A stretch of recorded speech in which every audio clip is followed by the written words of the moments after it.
अस्सलामुअलैकुम। इस वीडियो में हम स्टैब वुंड, फैब्रिकेटेड और डिफेंस वुंड्स की बात करेंगे। सबसे पहले स्टैब की बात कर लेते हैं। स्टैब वुंड्स क्या होता है कि जो भी ऐसे वेपन्स हो जिसका एक पॉइंटेड एंड हो उस वो, और उसमें स्टैब वुंड्स में देखा जाता है कि स्टैब की मतलब स्टैब करना कि छुरी से या डैगर से, एरो से, सीजर से, किसी भी चीज से स्टैब बिल्कुल अंदर तक घुसा देना। डिफरेंट तरह की छुरियां ये दी हुई हैं और ये डैगर्स इस तरह के दिए हुए हैं। और ये अगेन ब्लर्ड इमेज पर ये दिखाया हुआ है कि एक बंदा है, इसके चेस्ट के अंदर पूरी ये इस तरह छुरी अंदर तक घुसी हुई है, तो स्टैब हुई हुई है। तो ये होता है आपका स्टैब वुंड के। It refers to injuries caused by pointed weapon when it is driven in through the skin. और इसमें ये देखा जाता है कि इन वुंड्स की जो डेप्थ होती है वो बहुत ज्यादा होती है compare to length and width of the weapon. In such wounds depth is the greatest dimension caused by knife, dagger, needle, spear, arrow, scissor, ice pick. एक होता है पेनिट्रेटिंग वुड, एक होता है परफोरेटिंग वुड। पेनिट्रेटिंग वुड क्या होता है, क्योंकि यूजली देखा जाता है, अपनी मूवीज में भी देखा होगा कि जब भी आप छुरी से मारते हैं किसी को स्टैब करके तो ज्यादातर चेस्ट पे या एब्डोमेन रीजन पे मारा जाता है। तो पेनिट्रेटिंग वुंड वो होता है कि जब आप छुरी को ऐसे मारें कि वो अगेन थोरैक्स की कैविटी में या एब्डोमेन में, जो एब्डोमिनल कैविटी वहां पे जाके उसको डैमेज कर दे, उधर कोई इंजरी कॉज कर दे, तो उसको पेनिट्रेटिंग वुंड कहेंगे। It refers to injury when a weapon enters a body cavity such as thorax और एब्डोमेन। परफोरेटिंग वो वुंड होगा कि जब आप ऐसे छुरी को या ऐसे किसी वेपन को घुसाएं जिसकी वजह से वो फिर किसी जैसे मैं समझें बॉडी से घुसाई। लेट्स सपोज एक छुरी है मेरे पास, ये मतलब उसका टिप थोड़ी टूटी हुई, पर ये मतलब मैंने ऐसे करके घुसाई कि यहाँ से एंटर हुई और यहाँ से निकलने लगी। मतलब इस तरह की इमेज आ रही कि यहाँ से एंटर हुई और यहाँ से निकल गई। तो जो यहाँ इस तरह करके फिर जो एक वूंड बनेगा उसको हम कहेंगे perforating wound. It refers to injury when weapon after penetrating the tissues come out from other side making an exit wound. जहां से वो ऑब्वियसली जब मैं यूं करके मारूंगा और पीछे से अगर निकलेगी तो वो जहां से निकल रही होगी इस साइड से वो एग्जिट वुंड होगा और यहाँ से आपका एंट्रेंस वुंड होगा। स्टैब वुंड यही होता है कि refers to wound when the, इसको यहाँ रख देते हैं, when the depth of injury is greater than the length, they penetrate more deeply and tend to come into contact and with vital organs like chest and abdomen. एक फिर होता है slash wound कि these are wounds when the length is greater than the depth. stab wounds में depth greater होती है, slash wounds में length greater होती है.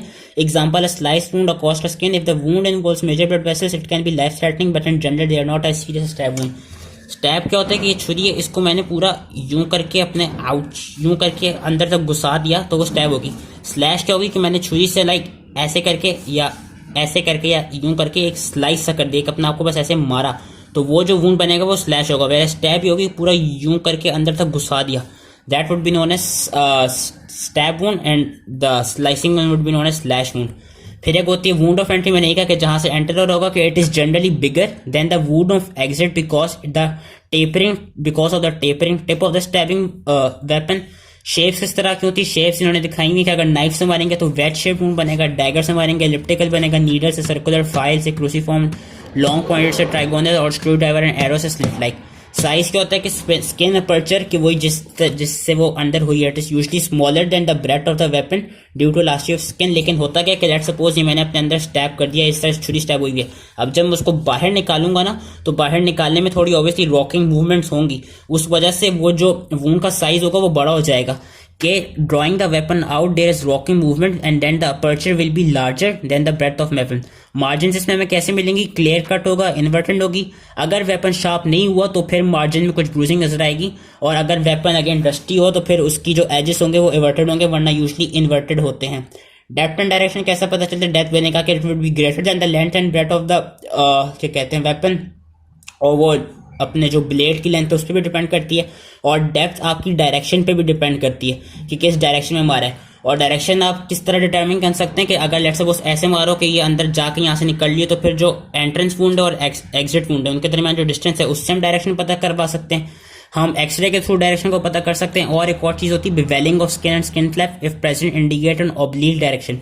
बिवेलिंग क्या गूगल में इमेजेस देख सकते हैं। बिवेलिंग में बेसिकली स्किन एक तरफ से कह लें, आई थिंक स्किन पूरी एक टर्न ओवर हुई होती है, वो अगर मैं इस तरह स्लोपिंग फॉर्म में जब अपने आप को स्लोपिंग होती है कि अगर ऐसे करके ऑब्लीक डायरेक्शन में अपने आप को स्टैब करूं तो वो जो एक वुंड बनेगा वो जो स्किन की जो कंडीशन होगी वो बिवेल्ड होगी, बिल्कुल स्लोप लाइक होगी।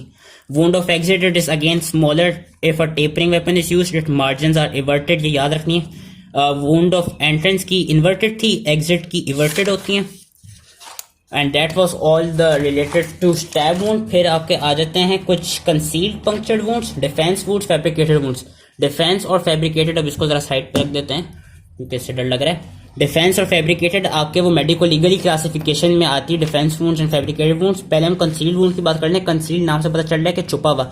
ये यूजली उस तरह के वुंड्स होते हैं जो आपके पिन्स या नीडल से बनते हैं। कि these are punctured wounds made by pins, इस तरह दिखाई हुई कि एक पिन अंदर गई हुई हाथ के, एंड नीडल्स दीज में बी डिफिकल्ट टू सी, तो इसीलिए इनको कंसील कहा जाता है। फाउंड कहाँ पे होते हैं? फॉन्टेनेल्स में, inner canthus of I, up the nostrils, round the throat, nap of neck, chest, vagina, rectum. Nostrils में वो जो नोज पिन करवाती है, अगर वहां पे कोई वूंड बन जाए तो उसको हम कंसील्ड पंक्चर्ड वूंड कहेंगे। Defence would, fabricated would. Defence would नाम से पता चल रहा है कि जो डिफेंस के दौरान लगे। डिफेंस के दौरान लेट सपोज कि कोई आपको छुरी से आके मारने लग जाए, तो आप अपने आप को बचाने की कोशिश करेंगे। या तो अपने हाथ इस तरह करके सामने ले आएंगे, या आप जो बंदा छुरी मार रहा है उससे छुरी पकड़ने की कोशिश करेंगे। जिस वजह से होगा क्या कि जैसे कोई छुरी मारने की कोशिश कर रहा है, जो छुरी को पकड़ेंगे तो आपके हाथ पे जो पामल सरफेस है वहां पे काफी वुंड्स नजर आएंगे। या अगर आप सिर्फ अपने हाथों से अपने आप को बचाने की कोशिश करेंगे तो आपके फोर आर्म और आर्म पे वुंड्स बनेंगे। उस तरह के वुंड्स का हम कहते हैं डिफेंस वुंड्स। कि these refer to injury sustained by person as a result of a spontaneous reaction to protect himself when attacked, and when warding off knives, the victim usually has multiple incisions across the palmar surface of hands where attempts have been made to grab the knife blade. फिर आती है fabricated wound. Fabricated wound मैंने बताया था कि एक तरफ से वो वुंड होता है जो बंदा खुद अपने आप पे करता है या खुद किसी और से अपने आप को करवाता है किसी पे इल्जाम लगाने के लिए। कि these refer to injuries produce by person on his own body, self inflicted या caused by another person acting in agreement with him, self suffered. और ये कराता है क्यों? ताकि किसी पे इल्जाम लगा सके। और डिफरेंट तरह की एग्जांपल्स हैं।